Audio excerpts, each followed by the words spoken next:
Assalamualaikum warahmatullahi wabarakatuh. Salam rahayu, rahayu, rahayu. Jumpa lagi dengan saya di channel New Edi Sauler Tutorial. Di kesempatan kali ini kita akan unboxing kiriman dari salah satu sahabat subscriber. Beliau juga sebelumnya sudah via WhatsApp untuk konsultasi menanyakan kerusakan handphone ini, yaitu beliau mengirim 2 unit handphone. Yang pertama itu adalah Xiaomi Redmi Note 10, dan yang kedua ini yang sudah dibongkar itu adalah Poco X3 Pro, teman-teman. Ada bagian baterai yang agak sedikit melembung di bagian Poco X3 Pro nya. Dan untuk kedua handphone ini saya coba untuk mengerjakan yang pertama, yaitu adalah Poco X3 Pro dulu, teman-teman. Oke, di bagian ini saya mendapati ada bagian baterai yang kembung. Terlihat jelas baterainya itu kembung ya, teman-teman. Namun kembungnya ada udara di dalam baterai, bukan kembung yang keras, teman-teman. Sekarang kita coba untuk pembongkaran, dan kita coba untuk pengecekan. Untuk di bagian area IC power itu sudah pernah diperbaiki atau mungkin pernah direhot, karena untuk di bagian kalengnya sudah terbuka, teman-teman. Setelah kita membuka kondisi mesinnya, kita cek, ternyata di bagian kaleng pada CPU dan RAM-nya itu juga pernah diperbaiki, teman-teman. Oke, sekarang kita coba untuk pengecekan lebih dalam. Di sini juga saya mendapati ada bagian kerusakan lain, yaitu di bagian fleksibel mainboard. Untuk di bagian PCB masih bagus, tapi untuk di bagian fleksibel mainboardnya itu soketnya patah dan rusak ya, teman-teman. Sedangkan untuk di bagian IC power saya cek itu masih utuh. Sekarang kita coba untuk perbaikan dulu, yaitu di bagian baterai yang kembung dan juga untuk di bagian fleksibel mainboardnya. Untuk fleksibel mainboard saya sengaja untuk perbaikan dulu untuk mengetahui, yaitu di bagian nanti pengecekan arus ampere atau volt pada pengisian baterai. Sekarang kita lepas untuk perbaikan di bagian soket konektornya. Ini adalah penggantinya. Ini saya mendapati di bagian fleksibel bekas LCD Oppo A83, kalau nggak salah Oppo F5, teman-teman. Untuk di bagian ground itu di sisi kiri ya, teman-teman. Sedangkan untuk di bagian sisi kanan itu adalah jalur positif pada charger. Jadi untuk ground kita tidak perlu mengasih jalur apabila kita mendapatkan atau hanya mempunyai spare part bekas yang sedikit agak cacat. Untuk di bagian groundnya itu tidak ada ya, teman-teman. Oke, setelah terpasang, untuk di bagian penggantian soket konektor fleksibel mainboard, jika tidak punya spare part kita bisa memperbaikinya dulu. Hanya coba untuk alternatif awal sementara ya, teman-teman. Kalau jika perlu diganti ya diganti saja. Kita coba untuk pengecekan lagi setelah kita perbaiki di bagian soket konektor fleksibel mainboardnya. Oke, sudah ada tanda pengisian baterai. Untuk koneksinya di atas 1 ampere ya, teman-teman. Karena baterainya ini hampir full, otomatis untuk pergerakan ampere hanya di 80. Sekarang kita coba untuk menyalakan. Ada peringatannya atau ada notifikasi flash spot, teman-teman. Setelah saya nyalakan, untuk pengisian baterai itu sudah nambah dengan normal, tapi saat saya tekan tombol power itu agak sulit dan tiba-tiba keluar fastboot ya teman-teman, jadi handphonenya tidak mau menyala. Sekarang kita coba untuk pembongkaran lagi untuk pengecekan lebih detail, karena handphone ini sudah diperbaiki sebelumnya dan namun untuk perbaikannya gagal atau tidak bisa melanjutkan teman-teman. Jadi beliau ini sudah pernah diperbaiki di teknisi lain, namun perbaikannya tidak bisa ada perkembangan atau masih tetap saja untuk mati total atau tidak bisa menyala ya teman-teman. Kita cek untuk keseluruhan di bagian komponen. Untuk di bagian ini sengaja saya coba untuk rehat dulu, karena untuk kaleng pada IC CPU sudah pernah diperbaiki. Sekarang kita coba untuk rehat dulu, ini hanya alternatif ya teman-teman. Untuk pengecekan apakah kita rehat itu handphone bisa menyala sampai penuh atau tidak teman-teman, karena saat saya nyalakan itu hanya keluar fastboot seperti ini saja. Jadi untuk saya cek tadi di bagian kaleng pada CPU itu seluruh komponen masih utuh, tidak ada yang hilang atau tidak ada yang rusak teman-teman. Oke, sambil saya coba untuk tekan tombol volume atas dan tombol power secara bersamaan, handphone sudah menyala dan tidak keluar fastboot lagi, tapi hanya loading dan restart lagi, atau sempat nyala poko lalu mati dan nyala lagi ya teman-teman, jadi hanya restart lagi. Sekarang kita coba untuk kempesin dulu di bagian baterai yang agak kembung, apakah bisa diperbaiki dengan cara kita kempesin. Untuk di bagian baterai Poco X3 ini tidak ada fuse atau tidak ada sekringnya ya teman-teman. Jadi untuk kerusakan yang restart atau bootloop itu belum tentu dari baterai.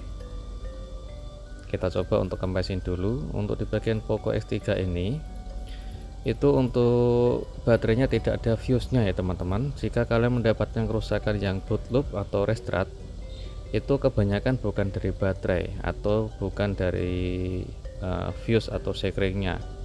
Karena untuk handphone ini tuh kebanyakan penyakitnya ada di CPU teman-teman. Setelah saya coba untuk kempesin baterai dan saya cas, itu saya nyalakan kembali, responnya hanya hang logo dan restart lagi teman-teman. Padahal untuk di bagian tombol power dan tombol volume ini tidak saya pasang untuk di bagian mesin ke fleksibel ya teman-teman. Jadi untuk mesinnya tidak, atau pin out pada jalur tombol volume itu tidak nempel sama fleksibel. Tapi handphone ini setelah kita nyalakan tetap saja hang logo dan restart lagi teman-teman. Oke, daripada kita kelamaan, kita langsung saja untuk eksekusi, yaitu di bagian pembongkaran atau kita akan congkel di bagian IC CPU RAM-nya.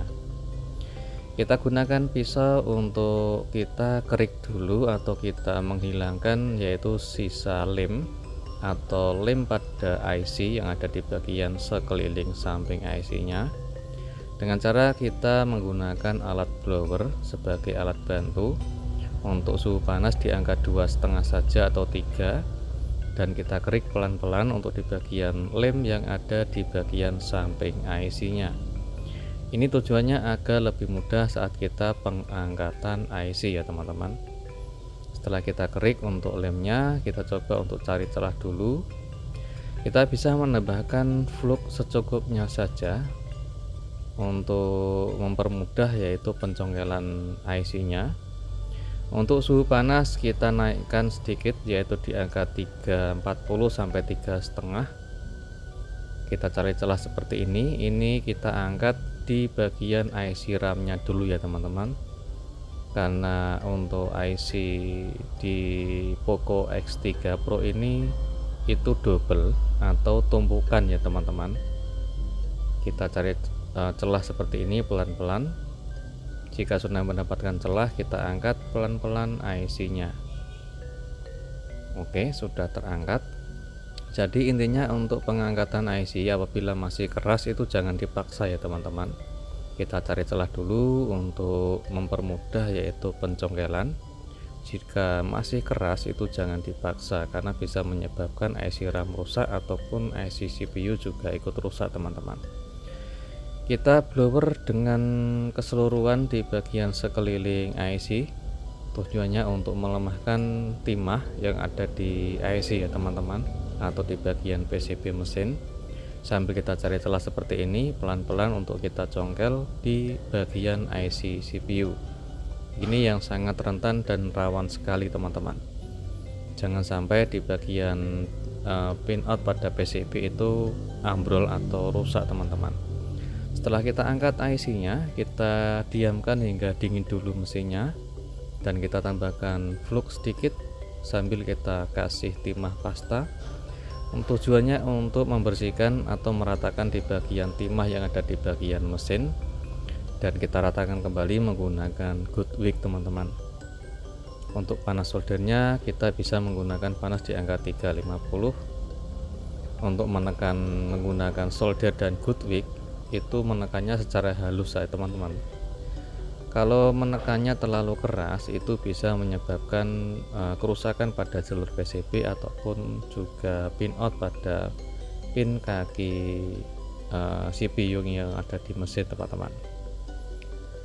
Oke, setelah kita ratakan timah yang ada di bagian PCB, kita bersihkan sisa-sisa lem yang ada di bagian samping, dan kita ratakan kembali untuk membersihkan sisa-sisa timah dan juga membersihkan sisa-sisa lem yang ada di bagian PCB. Setelah bersih, kita lanjut untuk membersihkan di bagian IC-nya, karena untuk di bagian mesin sudah kita bersihkan. Selanjutnya kita bersihkan sisa lem yang ada di IC dan juga meratakan atau membuang sisa timah atau meratakan timah yang ada di IC teman-teman. Dengan hati-hati untuk membersihkan di bagian IC-nya. Kita bisa menggunakan Goodwick untuk alat bantu membersihkan sisa timah ataupun membersihkan sisa lemnya. Setelah presisi untuk di bagian timah yang ada di bagian pin kaki IC-nya, sekarang kita akan coba untuk pencetakan. Kita gunakan timah pasta atau tenol cair. Setelah presisi kita tekan halus dan kita blower dengan suhu panas di angka 3.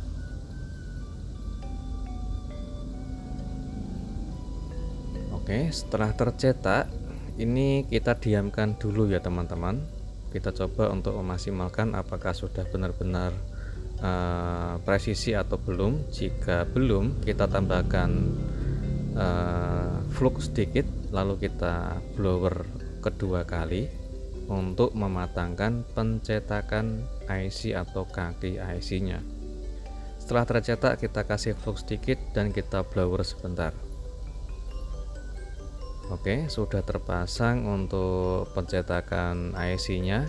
Sekarang kita lanjut untuk membersihkan, yaitu sisa timah yang ada di IC RAM. Yang pertama tadi IC CPU ya teman-teman. Sekarang kita coba untuk membersihkan di bagian sisa lem yang ada di IC RAM-nya. Dengan hati-hati kita bersihkan. Kita bisa menggunakan alat blower sebagai alat bantu untuk membersihkan timahnya atau membersihkan sisa lemnya, dan kita ratakan di bagian timah, ataupun kita bisa menambahkan timah cair. Tujuannya untuk mempresisikan di bagian pin yang ada di IC teman-teman, dan juga tujuannya untuk mempermudah agar lebih mudah untuk kita cetak. Oke, setelah kita bersihkan, selanjutnya kita ambil cetakan atau BGA alat cetak. Selanjutnya kita kasih timah pasta atau tenol cair. Jika sudah, kita blower dengan suhu panas di angka 3. Setelah kita cetak, kita angkat pelan-pelan IC-nya teman-teman. Oke, kita tambahkan flux sedikit lalu kita blower sebentar.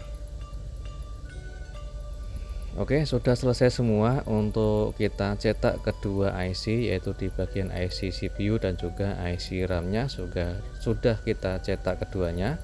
Kita lanjut untuk proses pemasangan. Untuk pemasangan kita kasih flux sedikit dan kita presisikan untuk pemasangan CPU nya dulu. Ini pemasangannya harus extra hati-hati teman-teman, harus benar-benar presisi sesuai titik pin pada IC. Setelah presisi, kita blower dari atas dengan lurus. Untuk suhu panasnya di angka 32 atau 34, maksimal 35, dan untuk anginnya di angka 2 teman-teman. Setelah kita blower, untuk awal pembloweran dari ujung atas, jadi lurus dari atas ke bawah itu lurus untuk proses pemasangan awal. Jika sudah setengah matang untuk IC nya sudah terpasang presisi, kita lanjut untuk blower ke sekeliling IC nya. Tujuannya agar timah pada pin kaki IC ke PCB itu bisa terpasang presisi teman-teman. Kita tambahkan flux sedikit, lalu kita coba untuk blower lagi di sekeliling IC nya. Ini pakai feeling ya teman-teman. Untuk proses perbaikan di setiap teknisi itu beda-beda metode, dan untuk setiap teknisi juga feelingnya beda-beda teman-teman, tergantung kebiasaan saat proses perbaikan untuk pengerjaan IC RAM ataupun CPU teman-teman. Jika sudah kita blower, kita coba untuk tekan halus dan juga kita goyang. Tujuannya untuk memastikan apakah IC sudah terpasang ke PCB atau belum, atau intinya timah pada IC dan PCB itu sudah matang atau belum. Jika sudah, kita dinginkan. Oke, kita dinginkan beberapa menit kemudian. Jika sudah dingin atau sudah cukup untuk mendinginkan mesinnya, selanjutnya kita coba untuk pemasangan IC yang terakhir, yaitu di bagian IC RAM-nya. Kita tambahkan flux secukupnya saja dan kita presisikan untuk IC RAM-nya. Jangan terburu-buru untuk proses pemasangan IC ya teman-teman. Setelah presisi, kita blower dari atas lurus ke bawah. Oke, setelah kita proses pemancingan awal, jika sudah terpasang presisi, kita putar ujung blowernya ke sekeliling IC. Tujuannya agar timah bisa matang secara merata untuk proses pemasangannya. Oke, kita maksimalkan untuk proses pemasangannya, jangan terburu-buru untuk menyelesaikan. Ini tujuannya agar bisa benar-benar terpasang dengan presisi dan juga terpasang dengan sempurna untuk kedua IC, yaitu IC RAM dan juga IC CPU, agar bisa terkoneksi semua untuk pin kaki IC ke PCB teman-teman. Kita tekan halus ataupun kita bisa coba untuk goyang sedikit untuk memaksimalkan pemasangannya. Jika sudah selesai, kita dinginkan mesinnya dulu. Setelah kita dinginkan hingga beberapa menit kemudian, sekarang kita coba untuk pengecekan. Sebelum kita cek untuk menyalakan infonya, kita coba untuk bisa memberikan thermal pasta atau pendingin prosesor. Kita kasih untuk thermal pastanya secukupnya saja sebagai pendingin IC. Tujuannya agar lebih tahan lama dan juga untuk memberikan ketahanan panas pada IC itu sendiri teman-teman. Mungkin beberapa teknisi atau beberapa orang mungkin ada yang berbeda pendapat, itu bebas ya teman-teman, tergantung kebiasaan masing-masing untuk segala perbaikan. Jadi saya tidak ingin berdebat tentang perbedaan cara proses pengerjaan ataupun memberikan tata cara atau metode memberikan thermal pasta teman-teman. Untuk pengecekan pertama, saya coba untuk cas dulu. Ini untuk ampernya pergerakannya sangat normal. Kita coba untuk menyalakan infonya, apakah handphone masih tetap hang logo restart atau sudah bisa menyala sampai menu teman-teman. Oke, kita tunggu sebentar. Alhamdulillah sudah bisa loading di MIUI. Dan alhamdulillah sudah bisa masuk ke menu dan passwordnya saya masukkan. Alhamdulillah untuk semua data masih utuh ya teman-teman, tidak hilang, karena untuk CPU-nya dan RAM-nya itu masih menggunakan dari bawaannya. Dan untuk spek atau spesifikasi RAM dan internalnya sesuai handphone beliau, dan untuk semua data masih utuh tanpa ada yang hilang teman-teman. Untuk pengisian baterai masih support fast charging, dan alhamdulillahnya ini handphonenya sudah bisa menyala sampai menu dan bisa berfungsi dengan normal. Untuk di bagian ini tidak sengaja itu saya menekan mesin atau menekan di bagian mesin ke fleksibel tombol volume dan on off, itu ada pergerakan di bagian tombol volume bawah yang seolah-olah itu menekan sendiri teman-teman. Mungkin dari awal saat kita proses pengecekan yang keluar fastboot, itu besar kemungkinan disebabkan oleh tombol volume bawah atau volume down teman-teman, hingga menyebabkan saat kita menyalakan itu seolah-olah kita menekan tombol down sama power, jadi pasti akan keluar recovery ataupun fastboot teman-teman. Sekarang kita coba untuk perbaikan tombol volumenya dulu agar tidak mengganggu proses perbaikan, karena setelah kita selesai perbaikan di bagian IC RAM atau rebolling atau ACP IC RAM, sekarang kita coba untuk perbaiki di bagian tombol volumenya dulu agar nanti saat selesai proses pengerjaan bisa sekaligus normal semua ya teman-teman. Dengan pelan-pelan untuk membuka di bagian fleksibelnya. Di bagian ini saya tidak mengganti tombolnya atau tidak mengganti fleksibelnya, melainkan kita coba membersihkan di bagian pin atau jalur pada volumenya. Setelah saya cek, ini jalurnya aman teman-teman, hanya saja di bagian lempengan pada mata switch tombolnya itu yang pertama itu agak sedikit kotor, jadi saya menggunakan switch mata tombol yang kedua, jadi saya taruh ke yang pertama. Dan untuk pemasangan ulang di bagian penutupnya kita gunakan lem secukupnya saja dan kita posisikan kembali ke posisi semula, jadi tanpa mengganti ya teman-teman. Setelah kita perbaiki, kita cek ulang untuk jalurnya short atau tidak.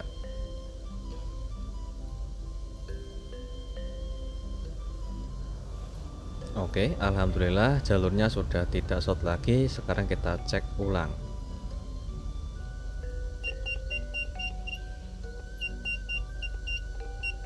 Oke, alhamdulillah untuk kita perbaiki tombol volume sudah selesai dan bisa berfungsi normal kembali. Sekarang kita coba untuk proses pemasangan ulang. Kita presisikan juga di bagian fleksibelnya sesuai posisinya. Jika sudah selesai, kita pasang semula di bagian seal pelindung fleksibelnya. Ini tujuannya agar tidak mudah lepas di bagian fleksibel tombolnya teman-teman. Jika sudah selesai, kita perbaiki di bagian tombol volume. Sekarang kita lanjut untuk proses yaitu perakitan, karena handphonenya sudah kita cek dari awal. Setelah kita selesai perbaikan IC RAM CPU atau rebolling CPU dan IC RAM-nya sudah normal dan handphonenya sudah bisa kembali menyala dengan normal, tapi belum kita cek secara keseluruhan mulai dari fungsi sinyal, kamera, dan lain-lain teman-teman. Oke, kita jika sudah yakin, kita bisa langsung coba untuk perakitan total, sekaligus saya kasih segel garansi. Untuk perbaikan IC RAM dan CPU, saya biasanya memberikan garansi selama 3 bulan berturut-turut. Untuk komplain itu bebas teman-teman, selama 3 bulan berturut-turut sebelum masa garansi habis. Jadi bebas komplain tanpa dipungut biaya. Jadi apabila mungkin suatu saat belum ada 3 bulan kembali restart ataupun kembali mati total, kalian bisa komplain dengan bebas tanpa ada hambatan. Insya Allah saya akan membantu komplain untuk garansi di setiap perbaikan IC RAM-nya. Setelah perakatan selesai, kita lanjut untuk pengecekan ulang teman-teman. Tujuannya agar hasilnya bisa lebih maksimal. Untuk infonya masih loading, kita coba tunggu sebentar dan alhamdulillah sudah menyala sampai menu. Sekarang kita cek segala fungsi dari handphone ini. Oke, untuk di bagian handphonenya mode pesawat, saya coba untuk nyalakan kuota data bisa aktif untuk kuota internetnya. Sekarang kita cek di bagian tombol volumenya yang sudah kita perbaiki tadi. Untuk volume up dan down atau volume atas dan bawah bisa berfungsi dengan normal ya teman-teman.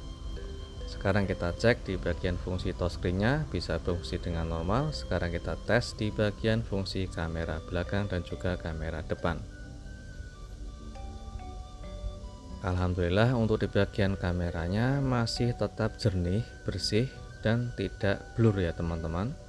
Jika kita memperbaiki dengan perbaikan hati-hati, teliti, dan bersih, otomatis hasil kamera ikut bersih teman-teman. Untuk kedua kamera sudah kita tes masih bisa berfungsi dengan normal dan bersih dan juga jernih. Sekarang kita cek untuk di bagian kapasitas RAM dan internalnya masih ori bawaannya dan datanya pun masih utuh tanpa ada yang hilang. Semoga bermanfaat dan jumpa lagi di tutorial berikutnya. Assalamualaikum warahmatullahi wabarakatuh.